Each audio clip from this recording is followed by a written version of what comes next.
most of the time, people are not their best selves when they might meet your product.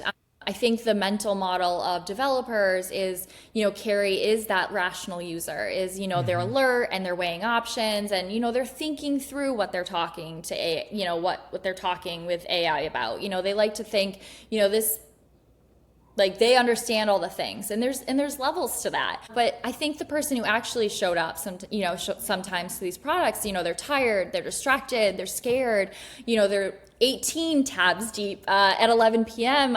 Not to say that hasn't happened to me in the recent, like past, as I'm Last raising a night. new, I have a baby, yes. So, Right. Yeah. but so, behavioral science is really known for decades that context beats character.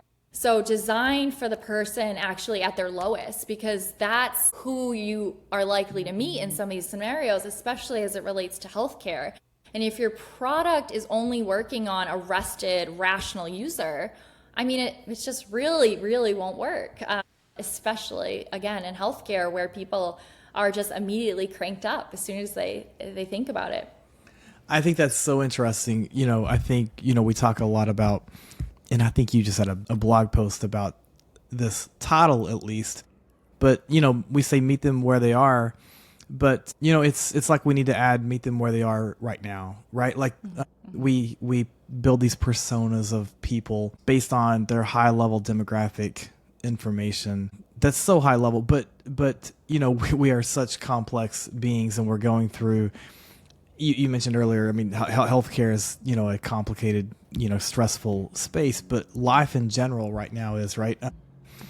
We had a guest last year on here who talked about, we're in a VUCA world, right? A volatile, and I'm going to forget what VUCA stands for, but just kind of ambiguous, complex, right? Volatile world where it's really stressful. And, and as members, or as our health plan members, that's who we're talking about today, really, right?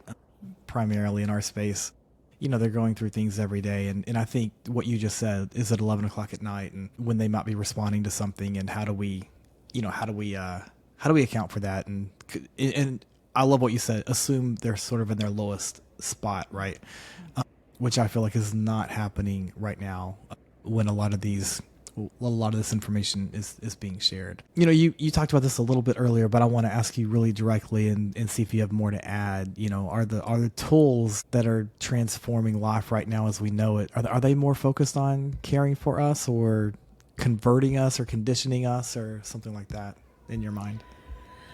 Yeah, I think that's an area I'm, as someone who's working very much in this space. It's something that stays with me a lot, and I think has become even more clear now facing a technology that can take things that could be very manipulative and scale it to a crazy degree. So I think the caring or converting is really the question underneath all of this, and a lot of the conversation around behavioral science and AI is, the tools that seem to care about us, are they caring, or are they converting? You usually can't really tell from inside the experience, and that's part of the problem. The real trust question is whether you can tell who it's working for. And so when you think about like some of the things that a company might be responsible for, of like, okay, we drove them to the app, but like, what was the purpose of driving them to the app?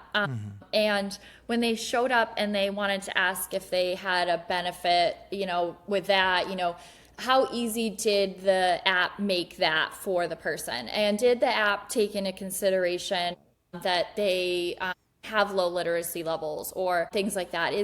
So when sometimes the action happens, and then it's just like, okay, well, what now? Like, what good was that? I downloaded your app. I'm using my data on your app. What was the point for it? And so I think some of the tell on this caring or converting is in the design itself.